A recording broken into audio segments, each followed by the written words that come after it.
Many Bible examples are given of what should we do. In light of the coming problem, we are headed for disaster. There's a train wreck down the street. It's coming soon. What should we be doing now?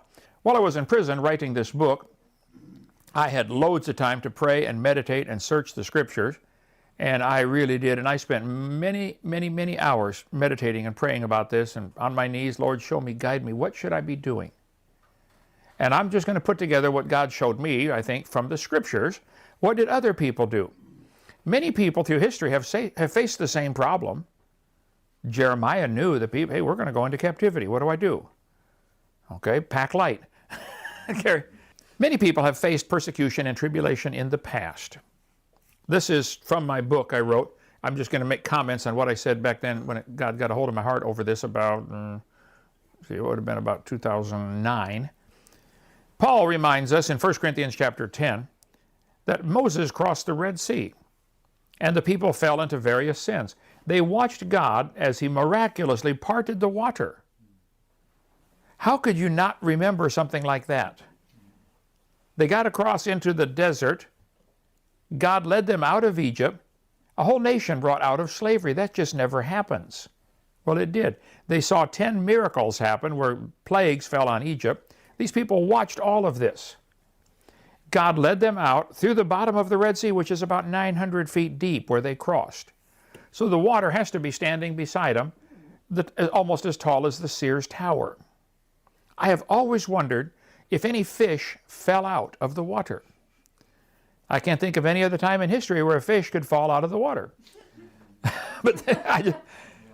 And if they did the Jews put them back? No, are you kidding? These are Jews. They're going to keep it. Okay, that's a joke, Anna. Okay, but they get over across into the desert and they start complaining again. They fall right back into their old pattern of griping and complaining. It's mind-boggling. These people, like, what's wrong with you? Well, they did. So he tells us what happened to them, and he says in 1 Corinthians chapter 10 that these things were written for our examples. He says that in verse 6. And then in verse 11 in the King James, it says they're written for our ensamples. Now, almost all the new Bible versions have changed that. They just say examples in both verses, 6 and 11. I think the King James is where God preserved his words. That's where I think it's flawless. I can't find a mistake in it. The other ones have some real serious problems. But examples and ensamples, I've studied this till my brain hurts, and I don't know that I have it solved, but I think I got a clue. It might help. I suspect there's a subtle difference between examples and ensamples. Ensamples might be what happens on the inside in the heart. Examples is more like on the outside. X for outside, N for inside. Just a thought. You think about it, let me know. Since the Old Testament stories are there for us to learn from, Paul said these stories are written for our ensamples, our examples, both. I think we can read the Old Testament stories and say, wow, that's a great example. I can learn something from that. That's what we do around here. We take people around and see the crooked tree and say, wow, you could learn something from that tree. Something got in its way when it was little. They decided to go around it. That's a great example. It really is. We can learn from the ants. We can learn from the mosquitoes. They keep at it till they get what they want. We should be teaching kids that all of science gives us things we can learn from. How to behave, how to do what's right. So let's see how they handled the tribulation. In the book of Genesis chapter 4, Abel, Cain and Abel, how did he handle it? He died. Sometimes all you can do is obey God. He brought the right sacrifice. He brought the lamb. And then his brother killed him for it. There's nothing Abel could have done. You can't guard against somebody who's determined to kill you, sneak up by stealth behind you and hit you with a rock or a club, or we don't know how he killed him. But if somebody's determined to kill you, they're probably going to succeed. That's why when I get death threats, okay, bring it on. What are you going to do? Send me to heaven? Is that a threat? Okay. You can't threaten me with heaven. Come on, bring it up. I don't think Abel could have done much to prevent it. And I don't think we can do much to stop what's coming. It's coming. There'll be plenty of people, the Bible says 10,000 times 10,000, that's 100 million, who are going to be killed. Can you imagine 100 million people? That's more than the population of many, many countries in the world. America has what, 330 million now? Imagine 100 million. Alabama has, I think, 10 million people in the whole state. Florida has like 15 million or something like that. Imagine 100 million people getting killed. That's what it says is going to happen. Wicked men are going to succeed short term. And Noah, what did Noah do? Well, he was the only one in the world trying to obey God. He knew what was coming. Everyone else was wicked, so he built an ark to protect his family.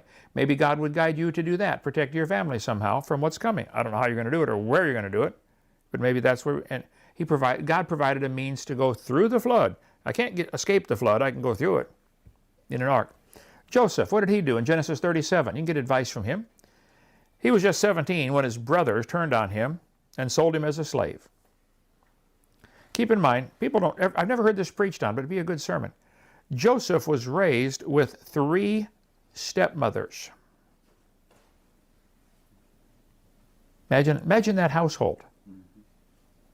People think, oh, that's great. He had 4 wives. No. Sunday school teacher said, why did God let Solomon have 1,000 wives? Little boy said, God was punishing him.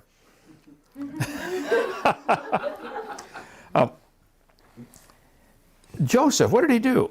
Well, he didn't express any bitterness toward his brothers. Later, 17 years later, when he saw them, hi guys, he cried. Come on down. I'll welcome you. I'll feed you. I'll take care of you.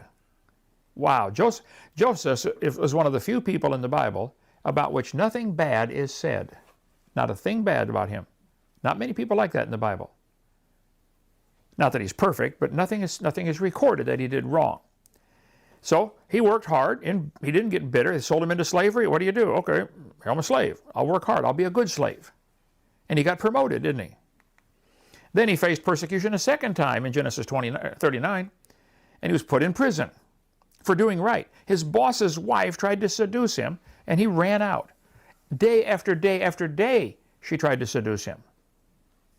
Now, he would have been in his early 20s. I suspect that was quite a temptation to overcome. But he stood up for what was right. And then she lied about him and had him thrown in prison. So what did he do? He worked hard to make the prison better. And in prison, they said, we're going to put you in charge of this whole place. Man, you're good. And kids, if you hire in any place, if you hire into McDonald's, in the first 2 weeks, you should learn where everything is, where's the napkins and the straws and the cups, and keep everything full. Within about a week or 2, you should be able to know what your job is, and then you should see what needs to be done and do it. You notice, hey, the floor needs mopped. Well, go mop it. Don't wait till they tell you. Go mop it. Oh, table 7 is dirty. Okay, go clean it. Oh, the medium cup rack is empty, or they're out of straws. Go fix it. If the boss watches you, be a number 1 worker. You can see what needs to be done, and you go do it. They will quickly promote you to be assistant manager. The whole secret to life, in any job, doesn't matter what you're doing, even in prison, is be a diligent worker. Can't you see what needs to be done? I know people that can't see any. You got to tell them everything. Would you pick up that piece of paper? Oh, okay. Now go throw it in the garbage over there. Okay. Not good. Now come here. Now pick up the other one. Mm-hmm. You know what I'm talking about, don't you? Oh, yeah. Can't see a thing. Honey, is your room clean? Oh, yeah. Did you make your bed? No, you didn't say make the bed, Mom. You just said clean. Oh. Did you pick up all the dirty clothes? No, you didn't say pick up the dirty clothes. Just like, okay. He worked hard to make the place better. He can't help it. He's in prison. Let's just make the place better. This one touched my heart. When I read about Joseph when I was in prison, I decided I'm going to try to do what I can in here to make the place better. I taught many guys how to read. Didn't know how to read. I taught 800 guys how to play the piano. I don't play well, but I can read music, so I could teach what I did. I did Bible study 4 times a day. We had a blast. You do what you can. God promoted him. So Joseph had what we call a bloom where you're planted attitude. Suppose things go wrong, the world falls apart. Suppose we are taken off into captivity. Suppose America loses the next war and we become a third world nation. Suppose the Chinese yen takes over the currency market and the American dollar collapses, which could happen. Suppose all of a sudden our money becomes like Confederate currency, useless. Suppose we become a third world country. Do you think that could happen? Are they fighting in Venezuela now because of the collapse of their economy? Yeah. All they're doing is printing paper. The U.S. government's one of the few entities I know of that can take a useful piece of paper, put some ink on it, and make it completely useless. That's what our money is. It's useless. It's a negative. It's a negative, yeah. It's a debt note. Now, everybody's still accepting it, so, it's what we've got to work with. But what if it all collapses? It could happen tomorrow. What are you going to do? God is going to be with you in prison. If we are taken off into captivity, and some people may be, God can use you there too. I happen to know about that one. He can still use you, still do something for Him. Don't get discouraged. Don't get angry. Don't quit serving God. Don't get mad at God. Okay, God, who do you have for me to reach in here? And while I was in there, I wrote 37 books and earned another master's and 2 more doctorates, whether you atheists like it or not. That's what I did. And I worked for mine. I don't know if you worked for yours or not, or did you cheat to get yours? I don't know. I don't care, but I worked hard for mine. Okay. Then Joseph faced a third test. Almost immediately after getting out of prison, he was warned about the one that was coming. God had shown Pharaoh in a dream there would be 7 years of plenty followed by 7 years of famine. God told Joseph what the dream meant. Faced a third test. Joseph's advice to Pharaoh. Pharaoh said, what's this dream mean? 7 good cows, 7 bad cows. 7 good ears of corn, 7 bad ears of corn. What's it mean? Joseph said, oh, Pharaoh, God just showed you there's going to be 7 good years and then 7 bad years. You better start saving up.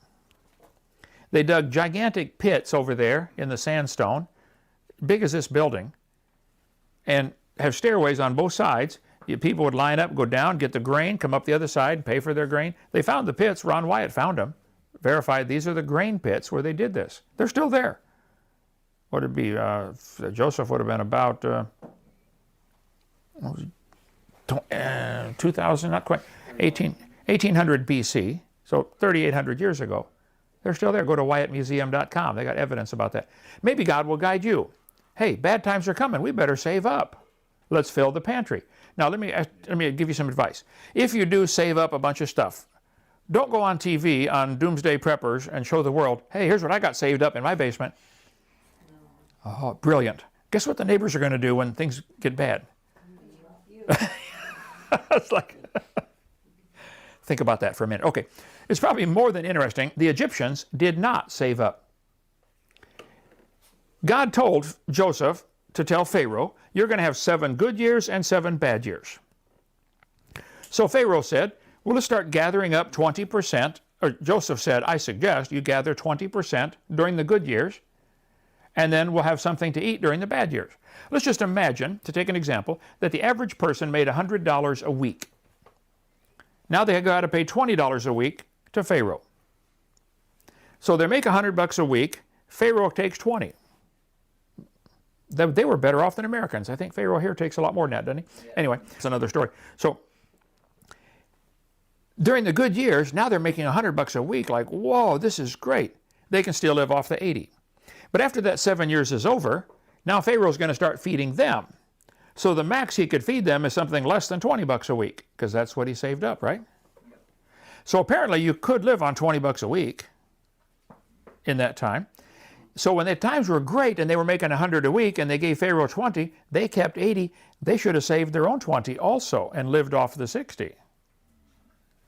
None of the Egyptians saved up a thing. So they had to become dependent on the government, which the government loves that stuff. They want everybody dependent on them for everything. That's what they want. At the end of the story, the government owned everything. Read Genesis. They owned the land, they owned the animals, and they owned the people as perpetual servants of Pharaoh. Why? Because the people didn't save up. They couldn't take care of themselves. Had to go to the government for help. It's going to happen again. Hovind prediction. Joseph is one of the very few people in the Bible that nothing bad is ever said about. He's a type of Christ. He was betrayed by his own brethren, but then he saved them. Yeah, just like Jesus. Okay, what about King Jehoshaphat? 2 Chronicles chapter 17 through 20. King Jehoshaphat's an interesting fellow. He faced a serious time. The enemy was at the gates, and they were outnumbered him 10-1. What do I do? The Ammonites and the Moabites came to attack him. By the way, the Ammonites and the Moabites never should have been born. Does anybody know where the Ammonites and the Moabites come from in the Bible? Lot's daughters thought the whole world had been destroyed. They got their dad drunk and got pregnant by their own dad. And the Ammonites and the Moabites are two nations that never should have been born. The whole nation shouldn't exist. But to show God's amazing mercy, you can't help what your parents and grandparents did. None of us can. We can't help that. But if you say, I want to serve you, Lord, okay, he'll take anybody. Anybody ever heard of Ruth, the book of Ruth in the Bible? Guess what Ruth was? A Moabite. She said, I want to serve God. Okay, come on. She's King David's grandmother. Yeah. It doesn't matter what mama did or daddy did. Just shut your mouth, quit your whining, and go serve God. Okay? No excuses. Anyway, they never should have been born. Jehoshaphat took some steps. He knew we're going to face the enemy. They're going to surround our city and they're going to besiege us. Now, people that study warfare will tell you a properly laid siege around a city will always eventually win. It is not possible to withstand a siege forever. The outside forces are going to win, except for some miracle. So they laid a siege to the city. He knew there was a disaster coming. If we study what King Jehoshaphat did, we can learn a lot about what's coming here. Get some ideas from King Jehoshaphat 3,500 years ago of what we should be doing. All of them are found in 2 Chronicles chapter 20. When I read through that chapter, as I was writing this chapter for my book, I thought, wow, Lord, this is brilliant. This is great advice. Remember, the things that are written in the Bible are for our examples and for our ensamples. You read a story from 3,000 years ago and say, wow, that applies to me. Yeah, it does. What did he do? First thing he did, he said, I'm going to seek the Lord. Lord, what do I do? And I think with the impending disaster we're facing, I think all of us should be seeking the Lord, especially you dads. What should I do? This is my family at risk here. Lord, please show me, guide me, show me what to do. Secondly, he fasted. Quit eating for a couple days. Fasting helps the body and the mind get in subjection to the spirit. So you have a body and a soul and a spirit. And most people are run by their body instead of run by their spirit. Most people, they answer all the demands of the flesh. I'm hungry, let's eat. I'm thirsty, I want this. If your flesh wants it, you got to have it. Fasting helps you get your flesh under control. Say, hold on just a minute, body. See, you are a spirit, you live in a body. It's like driving a car. You should be in charge of the car, not the car in charge of you. How many have ever been in a car and you lost control of the car?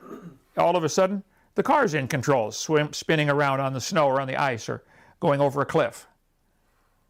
Like the one preacher told the story, he was driving through the mountain, true story, driving through the mountains, fell asleep at the wheel, shot over through the guardrail. As he's flying out, he wakes up, he looks down, way below him is the creek, and he hollers, God, save me. Bam! Hits the creek, car explodes all over the valley. He stands up and looks around, he doesn't have a scratch on him. He said, I should have prayed for the car too.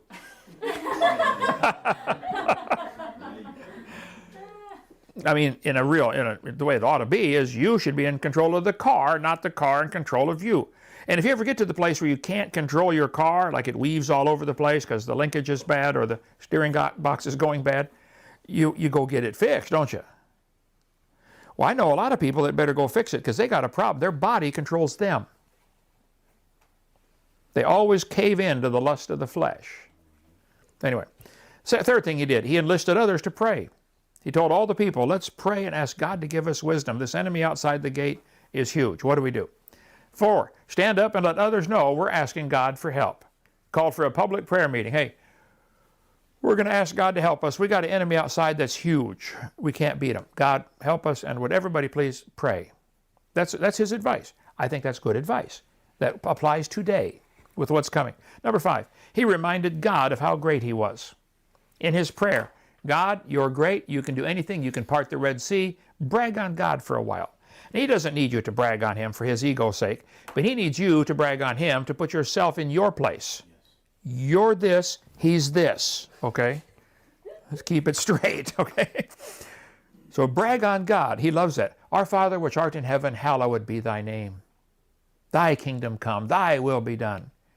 Jesus said that's how we're supposed to pray. Exalt God first of all. Number 6, admit that we are powerless in this fight. We cannot beat this enemy. And so that's what he did. We don't know what to do. Just admit it. Lord, I don't know what to do. Guide me, show me. I go up on that sand dune many times and pray that prayer. Lord, I don't know what to do. Would you guide me? Show me, Lord. I just want to know. I want your guidance. I want you to help. Then involve your family in this time of prayer and trusting. Hezekiah got his whole family involved. Everybody come. Let's pray together. Number 8, listen to the advice of a spirit-filled man of God. The prophet came to him and said, hey, Hezekiah, God told me to come tell you, here's what you ought to do. Oh, okay. You better have some good man of God in your life you can go to for advice. Number 9, don't be afraid. This is God's problem, not ours. This is good advice for what's coming to now. Number 10, go where God tells you to go. I want to be right smack in the middle of God's will. God could provide for you in the middle of a lion's den. Couldn't he? In the middle of a poverty-stricken, famished country, God told his preacher Elijah to go to the brook, and he had the ravens bring him food. The ravens got to be the greediest bird in the world. They don't give food to their own spouse. Husband and wife ravens will fight over the food. And they brought Elijah food. I mean, that's stunning when you stop and think about that. Stand still right where we are and watch God work. All he could do is pray. Jehoshaphat prayed, Lord, what do I do? They've surrounded the city. I can't beat these folks. I'm trusting in you, Lord. Would you please do something? Then number 12, praise God with a loud voice and singing. They did that in 2 Chronicles. Marvel at the 100% victory God gives and haul off the spoil. The lepers were in the gate. They said, well, we're going to die here, or if we go out to the Syrians, we're going to die. If we go into the city, we're going to die. They're starving. If we stay here, we're going to die. Let's go to the Syrians. Let's surrender. So these 4 lepers walk out, and they look around, and everybody's gone. All the tents are full of food. They start eating and pigging out, and they said, wait, this isn't good. We shouldn't be doing this. The people are starving in the city. Let's go tell them. They went back in and said, hey, guys, the Syrians are all gone. Their tents are full of food. Come on, let's go get it. People said, yeah, right, that's a trick. They know we're starving, so they left, and they're going to hide in the woods, and when we come out, they're going to get us. And no, God had caused a noise to go into their ears, the Syrians, and they fled. And the faster they ran, the more scared they got, and they were throwing their weapons down, throwing their clothes down. They wanted to get out of town. And so the people came out, and there was everything they needed right there for them. Great story. Read 2 Chronicles chapter 20. Amazing story. So God said, okay, go haul off the spoil. Go pick it all up. It's amazing. More than they could haul off. And don't forget to thank God when it's over with. And do the right thing the rest of your life. There ought to be some times in your life that just influence you and change you forever. Say, God, I'm going to serve you the rest of my life. I don't serve God because I'm afraid I'll go to hell if I don't. I'm not afraid I'll lose my salvation. I think that's a damnable doctrine. I can't lose it. For 49 years, I have believed I cannot lose my salvation, and it has not caused me to want to go back into sin. It's caused me to be thankful. Hey, thank you, God. Wow, this is awesome. One more. In the book of Acts, chapter 7, Stephen faced a problem. They were going to stone him. They didn't like his preaching. They're going to kill him. He was filled with God's Spirit, and he preached the truth with boldness before a hostile crowd, but he was gentle and kind, and they stoned him to death. While he was dying, he prayed, Lord, lay not this sin to their charge. Wow. If we're called on to die, we need to be forgiving. Our tormentors will face God over their sin, and we will inherit the kingdom. So be joyful. If worse comes to worse, and they start bringing us out to cut people's heads off or put into slavery, like they do in many countries right now, I think we should take the advice of Stephen. Lord, don't lay this sin to their charge. That's going to be a tough one, because a natural reaction is going to be bitter and angry. You don't have a right to do this. This ain't right. Like what they did to me. I didn't break one single law. They put me in prison for nearly 9 years. I'm still on probation. I've been under their thumb for, 13 years. And I didn't break a single law. They broke 100 laws to put me in prison. So I have to pray, Lord, I put this in your hands. I want you to take care of it. My hands are off. I'm going to, like Job did, proclaim my innocence. Job never admitted he didn't do anything wrong, and he didn't. So he didn't admit it. He hadn't done anything wrong. What did Daniel do? Well, we're talking about Daniel and a bunch of others. There's lots of advice in the Bible of what we ought to do when bad times come. I think, my chapter 7 of my book, what should we do? I think that's probably the most valuable thing that everybody ought to read in the book in light of what's coming. Okay, what should we do about it? There's tons of advice in the Bible. And as I was writing this one, I was touched probably more than any other time in the whole book. Wow, that's great advice, God. It's right there in your word. What should we be doing? Well, Jesus already showed us how to do it. So did the Apostle Paul. So did Daniel. So did King Nebuchadnezzar. They all showed us what to do. It's all right there. So all these things are written for our examples. You want to know what to do in light of what's coming?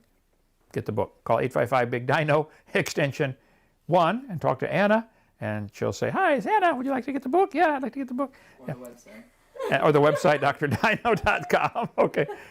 That was good singing, by the way, Anna. What's above soprano? What do they call that?